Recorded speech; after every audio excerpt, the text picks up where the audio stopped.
салом тамошобинони гиромӣ, хулосаи хабарҳои муҳими 9 феврали тоҷикистонро аз пойгоҳи хабарии бомдод бароятон пешкаш мекунем. шурӯъ мекунем аз як нигоҳи кӯтоҳ ба сархати хабари муҳими рӯз дар ин барнома. ҳамлаи бераҳмона ба мағозаи пятёрочка, касир кушта шуд. абдулло давлатов ин ғоратгаронро доғи нангине барои тоҷикистон номид. вазорати корҳои дохила боздошти модари абдураҳмон нурро тасдиқ кард. ӯ ба ифротгароӣ айбдор шуд. вокуниши боқир ба рӯйдодҳои бадахшон, 30 сол боз фишору фишор безор шудам. дар як сол дар тоҷикистон 42 кас қурбони офатҳои табиӣ ва 155 нафар ғарқ шуданд. 8 феврал дар тоҷикистон боз 4 ҳолати сирояти коронавирус ошкор карда шуд. дар бохтар ронандаи такси 3333 шабона 2 мошини такси 1111-ро оташ задааст. ва акнун тафсилоти хабарҳо. вазорати корҳои дохилаи русия дар каналаш дар ютуб видеои нахустин бозпурсӣ ва қиёфаи нафарони гумонбар дар ҳамлаи хунин ба мағозаи пятёрочка дар деҳаи новопетровская дар канори шаҳри истраи вилояти Москав воқеъ дар 70 километрии шимолу ғарбии шаҳри Москавро нашр кард. дар видео 3 нафар аз 4 нафари дастгиршуда дида мешаванд, вале вазорати корҳои дохилаи русия ному миллати дастгиршудагонро нашр накарданд. онҳоро танҳо зодагони яке аз кишварҳои хориҷаи наздик яъне СНГ ном бурдааст. дар видео овози дастгиршудаҳоро ҳам хомӯш карданд, вале дида мешавад ки онҳо қиёфаи ба истилоҳ осиёӣ доранд ва зоҳиран аз осиёи марказиянд. кумитаи тафтишот низ қаблан бо лаҳни дипломатӣ дастгиршудаҳоро 4 шаҳрванди яке аз кишварҳои ҳамсоя ном бурд ва исми ягон кишварро наовард, вале расонаҳои русия бо такя ба манобеи худ хабар доданд ки дастгиршудагон ҳама зодагони тоҷикистонанд. дар ин байн танҳо манбаи лентару дастгиршудагонро шаҳрвандони тоҷикистон ва қирғизистон ном бурдааст. шӯъбаи тафтишоти шаҳри истра ин қазияро бар асоси 2 моддаи кодекси ҷиноятии русия, қисми 4 моддаи 162 ғоратгарӣ ва қисми 4 моддаи 111 расонидани зарари вазнин ба саломатӣ ки боиси марги инсон шудааст тафтиш мекунанд. акнун барои 4 нафари дастгиршуда барои 70 000 рубл аз 8 то 15 соли зиндон ва барои куштани зани касир низ то 15 соли зиндон таҳдид мекунад. ҳамла ба мағоза соати қариб 12 шаб 8 ба 9 феврал вақте рӯй дод ки мағоза бояд баста мешуд ва мудири мағоза Наталья Пашкова, шавҳари ӯ Сергей Пашков ки барои бурдани занаш омада буд ва касир Людмила Вяткина корҳоро ба субот расонида мунтазири шавҳари Вяткина буданд то мағозаро қулф карда хона ба хона бираванд. ғоратгарон 4 нафар буданд, вале танҳо 2 нафари онҳо ба мағоза даромада, якеи дигаре дар пушти фармони мошин мунтазири шариконаш истодааст ва якеи дигарро дар павлӯи мағоза қаравул монданд ки агар мабодо одамон ё пулис ба сӯи мағоза биёянд дарунбудаҳоро хабардор кунад. 2 ғоратгари ниқобпӯши мусаллаҳ бо битаҳои бейсбол дари қафои мағозаро тақ-тақ карданд. Вяткина бо ин хаёл ки шафараш омадааст ба глазок нигоҳ накарда дарро кушодааст. ғоратгарон вориди мағоза шуда ҳар 3 нафари дар дохил бударо латукуб карданд.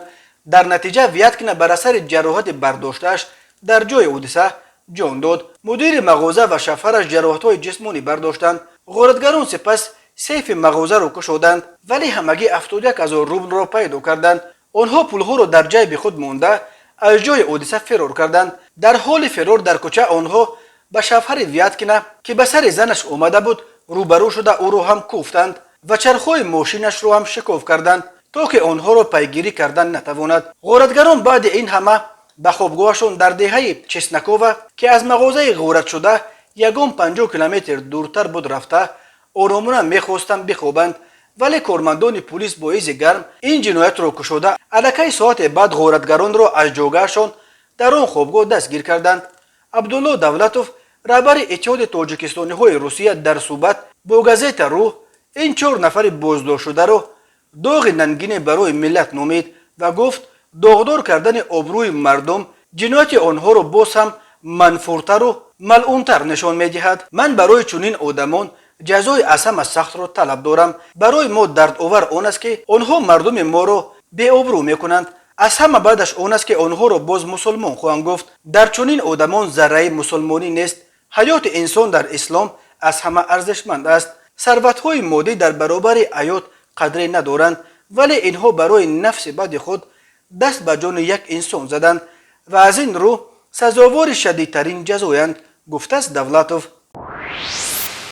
محمد باقروف یکی از لیدرهای غیر رسمی ولایت مختار کوهستان بدخشان در یک پیام ویدیویی نظرش به حادثه‌های اخیر در این ولایت را بیان کرد.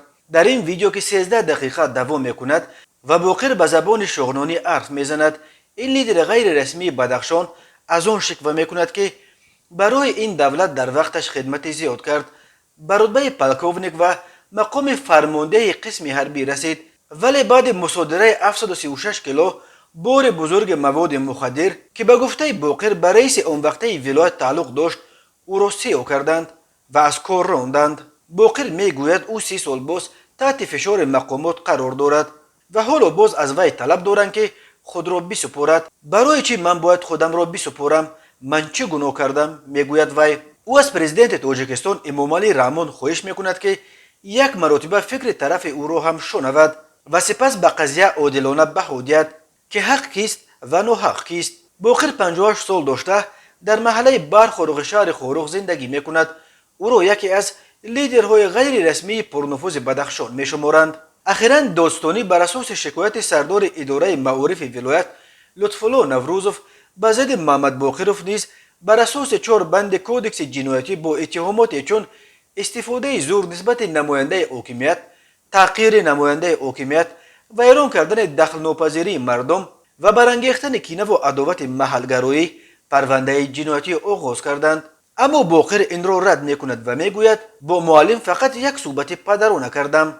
از باقر همچنین طلب کردند که 6 تن از آدمانش از حساب ساکنان برخوروغ را نیز به مقامات بسپارد. آنها به تحقیر و زورآوری نسبت به نمایندگان دولت در روزهای اعتراضهای ماه نوامبر سال 2021 در شهر خوروغ عیبدار میشوند. اما به گفته منابع بامداد باقر این معامله را رد کرده گفته است هیچگاه راضی نخواهد شد که به جای وی دیگران را به زندان اندازند.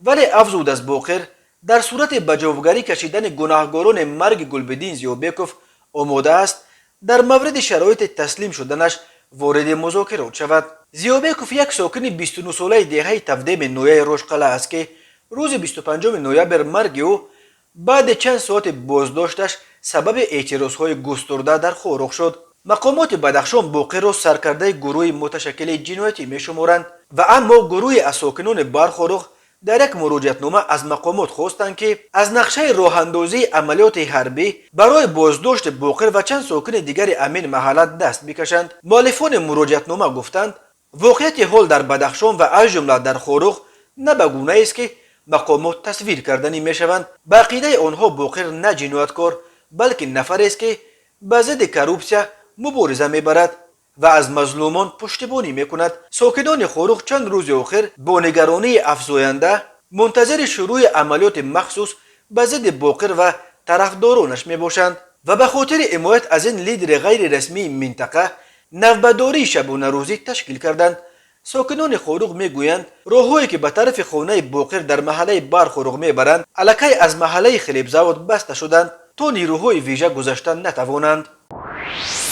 وزارت کارهای داخلی جمهوری تاجیکستان شام 8 فوریه در یک اظهارات علیحده بعد 5 روز بیدرک شدن مادر بلاگر عبدالرحمن 09 بالاخره رسما تصدیق کرد که او در حبس قرار دارد. نسبت شهروند محمد جان و شایده دولت جان و سال تولدش 1977 ساکن شهر وحدت کوچه خراسان بنای 16 حجره 20 طبق طلبات ماده 307 علاوه 3 قسم 2 تشکیل فعالیت تشکیلات اکستریمیستی افراطگرایی کودکس جنایتی جمهوری تاجیکستان پیش بینی گردیده پرونده جنایتی آغاز کرده شده نامبرده به حبس پیشکی گرفته شده است. گفته می شود در اظهارات وزارت کارهای داخله در اظهاراتش تاکید کرده است که فرزند دستگیر شده محمد جانوف شیرزاد تولفارویچ بلاگر و یا اینکه اپوزیسیونر نبوده بلکه برای صادر نمودن جنایت‌های خصوصیت اکستریمیستی تروریستی داشته در جستجو قرار دارد. اما عبدالرحمن 09 قبلا بازداشت مادرش را به فعالیت‌های خود ربط داده و گفت مقامات میخواهند توسط فشار به نزدیکانش او را به قطع تنقید حکومت وادار کنند. ائتلاف ضد شکنجه روز 8 فوریه خبر داد که برای حمایت از شایده محمدجانوف وکیل دفاع جدا کرده است. شایده محمدجانوف از 3 فوریه بیدرک بود و پیوندانش تا 8 فوریه حتی خبر نداشتند که او کجاست. به گفته پیوندان چند وقت پیش مقامات تلفن او را برای تحقیق گرفته بودند و روز 2 فوریه زنگ زده گفتند که آمده تلفنش را بگیرد. محمد جانو به شعبه اوباب در شهر وحدت رفت و با همین بیدرک شد. شایده محمد جانو سال تولدش 1977 که در بیمارستان شهر وحدت به حیث همشیره طبی کار میکرد در اول ماه ینور سال 2020 از کار رانده شد. مسئولان بیمارستان اون وقت گفتند که شایده محمد جانو عریضه نوشته با خواهش خودش از کار رفته است، ولی خود او گفت قبل از برکناری چند دفعه برای بازپرسی به شعبه کمیته دولتی امنیت ملی دعوت شد و سردختر بیمارستان نیز روی راست برایش گفته است که با خواهش خودش عریضه نویسد، زیرا بچه تا مقابل حکومت گپ زده است. چون این قانون است که در کارخانه دولتی کار کردن شما ممکن نیست. پسر او شهرزاد محمد جانو معروف با تخلص عبدالرحمن 09 یک بلاگر تاجیک است که 25 سال داشته از سال 2016 در آلمان زندگی میکند. او با ویدیوهایش در موضوع منع حجاب در تاجیکستان معروفیت پیدا کرد. عبدالرحمن 09 در ویدیوهای خود اساساً صحبت‌هایش با مقامات گوناگون حکومت تاجیکستان از جمله با نوبدار تلفن باوری وزارت کارهای داخله، یک نماینده کمیته دولتی امنیت ملی، نماینده کمیته دین و حتی با نماینده دستگاه پرزیدنت و همین طور با بلاگرهای دیگر تاجیک را پیرامون مسئله منع پوشیدن حجاب در تاجیکستان را نشر میکرد. ولی وقتهای آخر عبدالرحمن 09 در چند ویدیو از جنبش طالبان پشتیبانی کرد و حتی گفت عزم دارد از اروپا به امارت اسلامی رژیمی که طالبان در افغانستان جاری کردند بکوشد. تعقیب خویشاوندان فعالان اپوزیسیون و دیگر اندیشان موضوعی است که مقامات تاجیکستان برای آن پیوسته از سازمان‌های بین المللی حامی حقوق تنقید می‌شنوند، ولی مقامات جای داشتن کدام معرکه حساب شده تعقیب خویش و تبار منتقدان حکومت را رد می‌کند و می‌گوید که آنها در تاجیکستان آزادانه کار و زندگی دارند. تماشابینان عزیز، یادآور می‌شویم خلاصه مهمترین اخبار تاجیکستان را از پایگاه خبری بامداد تماشا دارید. برنامه را ادامه می‌دهیم. گنرال پالکوونیک رستم نظرزاده رئیس کمیته حالت‌های فوق‌العاده و مدافع گرجدانی تاجیکستان روز 9 فوریه در نشست خبری این کمیته سال گذشته را یکی از مشکل‌ترین و پرقربانی‌ترین سالها از لحاظ شماره حادثه‌های فوق‌العاده و مرگ و میر ساکنان در آفت‌های طبیعی و حالت‌های فوق‌العاده از جمله در کل دریاها نامید. بنا به آمار رسمی کمیته در سال 2021 در قلمرو تاجیکستان 359 حادثه فوق‌العاده طبیعی روی داده است که این نظر به 213 چنین حادثه در سال 2020 64% بیشتر است. اما آمار تکان دهنده تر شماره قربانی هاست که سال 2021 بر اثر آفت‌های طبیعی در تاجیکستان 42 نفر هلاک شدند. این نظر به 8 قربانی آفت‌های طبیعی در یک سال قبل بیش از 5 مرتبه بیشتر بوده است. رستم نظرزاده در نشست خبری همچنین از آن اظهار نگرانی کرد که با وجود راه اندازی ریدها، دیدار و ملاقات‌ها با اهالی و کارهای تبلیغاتی از جانب کارمندان کمیته حالت‌های فوق‌العاده، همانو در آب‌های کشور آدمان زیاد جان خود را از دست می‌دهند. در سال 2021 در کل دریاهای تاجیکستان 155 نفر جان باختند که این نیز نظر به 107 نفر در سال 2020 غرق شده 48 نفر یا نزدیک 45% بیشتر می باشد. از آنهایی که سال 2021 در کل دریاها جان باختند، سن 33 نفر از 35 بالا و 47 نفر از 17 تا 35 ساله بوده، 75 نفر دیگر نابالغان بودند. از جمله سال گذشته 15 کودک تا سن 4، 21 کودک سنشان از 5 تا 10 و 39 نفرسی از 11 تا 16 ساله در کل دریاها اساساً هنگام آبازی یا عبور یگان جویبار و کانال یا دریا به هلاکت رسیدند. رستم نظرزاده گفت شماره قربانیان حادثه‌های فوق‌العاده می توانست از این بیشتر شود، ولی به نجات دهندگان کمیته میسر شده است که در طول سال گذشته 188 نفر از هر گونه خطرها از جمله 44 نفر را از غرق شوی نجات دهند. رهبر کمیته حالت‌های فوق‌العاده گفت نجات بخشان در یک سال 192 عملیات جستجویی و نجات را در آب‌های کشور انجام داده، در برطرف نمودن پیامدهای 9 حادثه لغزش ترمه، 20 حادثه سیل اشتراک کردند و همچنین با دعوت شهروندان آب پرشده و خطرزای 40 تا خانه ها را کشیده و منبع خطر را برطرف کردند. وزارت تندرستی تاجیکستان شام 8 فوریه خبر داد که در یک شبانه روز آخر در کشور باز 4 حالت گرفتارشوی شهروندان به کرونا ویروس ثبت شده. در عین زمان 4 نفر از این بیماری شفا یافتند. به این ترتیب شماره آنهایی که در شرایط خانه و بیمارستان از کرونا ویروس تبابت میگیرند تا شام 8 فوریه به تغییر 24 نفر باقی ماند. بر اساس آمار رسمی وزارت تندرستی از آغاز پاندمی تا شام 8 فوریه در تاجیکستان 17355 نفر به کرونا ویروس نو کووید 19 گرفتار شده. از این شمار تا سانحه ذکر گردیده 17207 نفر یا 99 از یک از جمع بیماران شفا یافتند، ولی 124 ساکن تاجیکستان از این بیماری جان باختند. وزارت تندرستی از 21 ژانویه به این طرف الکی 260 مورد گرفتاری به کرونا ویروس را در تاجیکستان تصدیق کرده است. منتقدان بر اینند که شماره واقعی گرفتار شدگان و قربانیان کرونا ویروس در تاجیکستان خیلی بیشتر از رقم‌هایی است که وزارت تندرستی تصدیق میکند، ولی هم ساکنان و هم طبیبان اعتراف میکنند که دامنه پنجشنبه کرونا ویروس در کشور در مقایسه با تابستان سال گذشته که 10 نفر قربان این ویروس شدند کمتر است و خوشبختانه خبر مرگ و میر از این بیماری قریب به گوش نمیرسد. و حالا یک مرور کوتاه به اخبار کریمینالی و حادثه های ناخوش روز.